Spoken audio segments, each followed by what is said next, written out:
गिरधारी भैया जी, विवेक मात्रा जी, आप सब जानते हैं कि पूरे भारत में इंडिया गठबंधन, मोदी जी इंडिया का नाम ही खत्म कर रहे थे क्योंकि गठबंधन हो गया। इन्होंने कहा संविधान से इंडिया हटा दो, अपने देश का नाम संविधान के अंदर इंडिया बनाम भारत है। इतना इंडिया से डर लग रहा है। अभी गिरधारी जी ने ठीक कहा कि 2014 के बाद इस देश के अंदर भारतीय जनता पार्टी का राज स्थापित हुआ। आपको कहा काला धन लाऊंगा, 15 लाख रुपए तुम्हारे खाते में आएंगे, महंगाई को खत्म कर देंगे, अच्छे दिन आएंगे। अपन ने सोचा साहब भारतीय जनता पार्टी लंबे समय से आ नहीं रही है, कांग्रेस लगातार आ रही है, क्या पता ये क्या क्या करेंगे। लेकिन 8 बज करके 8 नवंबर 8 बजे 1000 और 500 का नोट बंद। फिर किसानों में चक्कर फैलाया कि साहब आपकी केसीसी माफ होगी, इसलिए नोटबंदी की है। पूंजीपतियों के विरुद्ध में 2000 का नोट चलाया और 7 साल के बाद में बंद। 2 लाख फैक्ट्रियां बंद हो गई। घर में पैसे पड़े थे बहन बेटी के पास में ब्याह शादी के लिए, वो भी हमारे सारे बैंकों में जमा हो गए।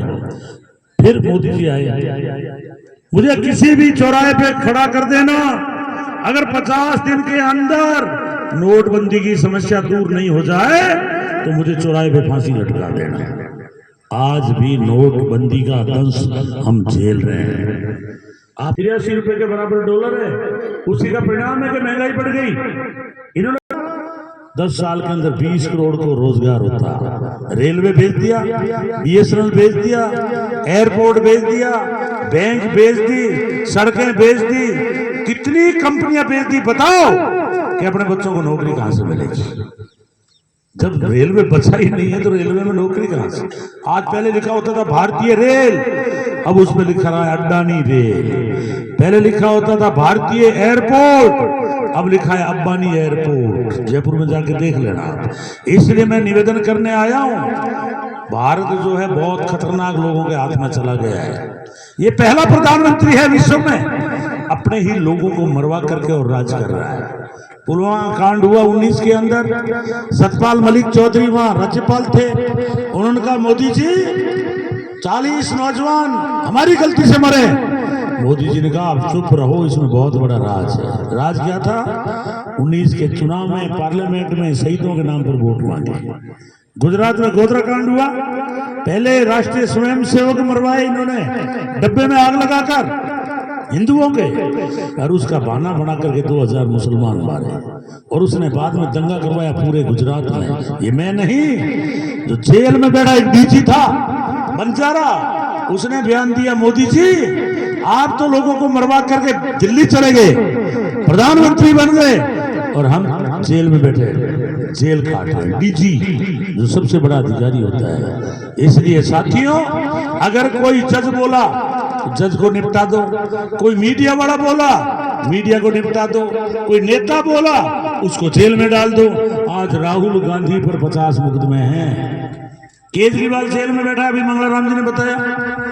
ये भारत के लिए कलंक की बात है। मुख्यमंत्री सुरक्षित नहीं, राहुल गांधी का परिवार सुरक्षित नहीं, अशोक गहलोत को ईडी आए दिन सम्मान दे के बुला रही है। गोविंद सिंह जी डोटासरा के घर में ईडी आई, लेकिन उनको तो एक फायदा हो गया, ईडी आई मिला तो कुछ नहीं, किसान का घर था, लेकिन चौधरी नरीस आई ने दोबारा एमएलए बना दिया। एक दिन में डोटासरा जी को हंसा कि यार ईडी मार गिरे आ जाती तो जिका नाराज आप राज्य हो जवार वोट न देते। इसलिए हमने खेतों में टीडी देखी है, अपन ने ईडी कभी नहीं देखी। इसलिए मैं आपसे निवेदन करने आया, और कॉमरेड ने सारी बात बता दी। अभी भी हमारे कम से कम 15-20 गांव बाकी है। आप तो एक ही काम, अधिकार को जिंदा रखना है तो किसानों पर जिन्होंने गोलियां बरसाई, वोट के माध्यम से बदला ले लो, ये सत्ता से बाहर हो जाएंगे, बीमारी मिट जाएगी। क्योंकि संविधान में सबसे बड़ी ताकत वोट की है। मैं कहता भी हूं कि जो बंदूक की गोली में ताकत नहीं है वो आपके वोट के अंदर है। सामने बैठे हम तीनों, गिरधारी जी भी है, मंगला जी है, और मैं भी हूँ। वोट दे दिया था आपके, ताराचंद जी बीच में निकल गया। 1,30,000 वोट आपके पास थे, हमारे वोटों में भी खराब हो गया। 3000 तो मात्रा जी ले गया, 4000 एक वो हमारे भाई राजेंद्र कालवी ने ज्वाइन कराई। मैं मंगले जी ने पूछो मुख लेवा नहीं कि ले लो, अगला ने भेड़ा कर भी नहीं ज्वाइन करवाई। और 1,30,000 का गणित है, उनके पास कितना है 60,000। ये पूरे देश की हालात यही है। इसलिए गठबंधन किया है कि हम सब एक विचारधारा के लोग जो प्रजातंत्र को मजबूत करना चाहते हैं, हम सब एक जगह आ गए। अन्यथा ये सांप्रदायिक ताकतें जो आपके नेताओं ने देश को बनाया है, लाखों शहीद हुए जब देश बना, कांग्रेस ने लंबी लड़ाई लड़ी जब देश बना और हमें अधिकार मिला, ये प्रजातंत्र ही खत्म हो जाएगा, फिर वोट को कौन पूछेगा। इसलिए साथियों, ऐसे किसान विरोधी लोगों को एक ही रास्ता है कि वोट के माध्यम से बाहर कर दो। आज ये दिल्ली में किसानों को नहीं पढ़ने दे रहे, गोलियां बरसा रहे, 5 किसान अभी शहीद कर दिए। इस चुनाव के अंदर फैसला कर दो, क्योंकि अगर चुनाव में हरा दोगे, ये मोदी